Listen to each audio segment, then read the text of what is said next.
You know, we look like a Christmas tree. It's almost as if these outfits were planned. Well, actually, I don't know. You've got some we look like a Christmas tree. Yeah. We're the Hanukkah bush. The discolored Hanukkah bush. Yeah, I don't remember that color scheme, but anyway. All right, so moving on. You know, this is a busy week. You would think that, you know, Congress would have its ducks in a row right before the holiday. And Mick Mulvaney has basically said that if this decision does not happen and it actually gets pushed to New Year's, I mean, think about it. Democrats are going to basically be in control of this decision. On the southern border and wall fencing, they've spent billions of dollars to do so. Right. Clearly, they're not against having some sort of physical structure along the southern border. So what this is really about is politics. By sector, just like the way that we cover the border currently. Right. If you could show what we already have in San Diego, for example. Going on and on about this 5.7 for border wall security, which is not the top priority after they were perfectly happy to shut it down over health care, which leaded to quite a spectacle in the weeks leading up to all of this, where you were being told constantly that the caravan was not going to come. But to Jessica's point, Secretary Nielsen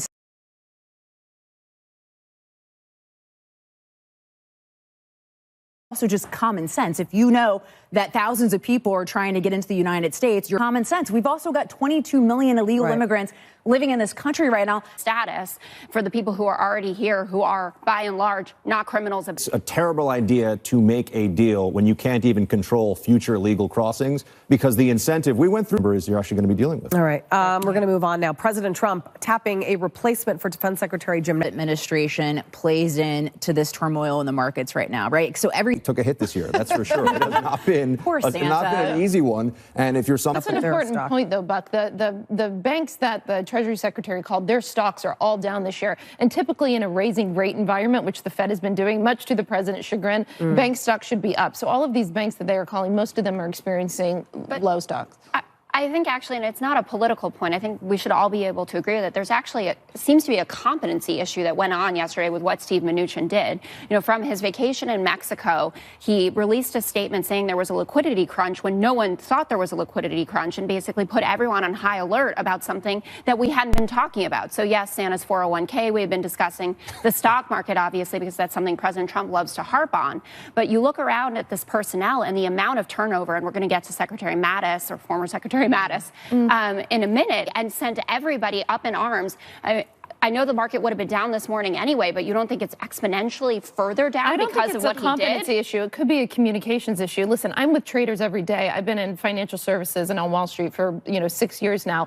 That you brought up, those could be downward pressure. Also, when the market's at all-time highs, when everyone else is really greedy, you want to be fearful. But it's not a good Christmas message, though. But isn't the flip side? Forget about the fear. So President Trump, you own the stock market highs, and then you own the lows. But isn't the flip side of that as well? So if people are criticizing President Trump right now with, the tumultuous market, let's say he strikes a deal with China on trade, makes some gains there, then the you cannot. Unlike the DOJ, the Fed actually is. Yes, but Wall Street is reacting to the news of the president talking about whether or not he could fire. That is something Wall Street is listening to. Yeah, but Wall Street has no love lost for this Fed either. And you could go back historically. And we're pulling them all out. A lot of military officials would disagree with that move and feared him.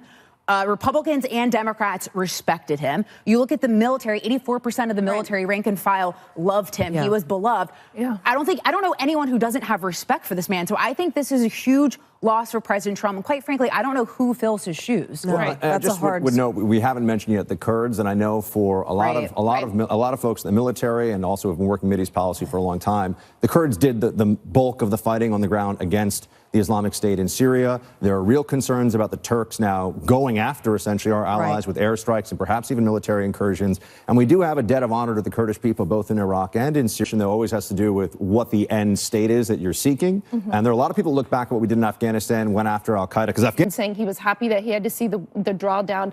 It oftentimes seems like this Republican Party is like three different parties, and I don't know how you put the pieces back together to have a cohesive foreign policy. Well, that's, I think, not criticizing the president over this decision. We're Democrats. As we go into a 2020 where there's going to be so many Democrats running, where do you think the Democrats stand on foreign policy? Because Hillary also had a very different tweet than, let's say, AOC, for example. Yeah. Early. Okay. Okay. Yeah. He was going to leave early, and a lot of early and he's leaving in a huff. It is something of a Christmas miracle that Donald Trump has been able to convince so many liberals that military intervention is good and the FBI is beyond reproach. This is a surprise to a lot of folks. I think there's also Republicans like me who feel very conflicted on the subject in the sense of I thought was a positive negotiation. But when it comes to asylum seekers to begin with, most of those who just come into this country the right way, they get assigned court dates, and those court dates are months down the road, and most of those years don't ever show up. But that's so I mean the that's DOJ the problem. Stats actually do show that the word has gotten out that if you come over as a family unit, you're going to be able to stay here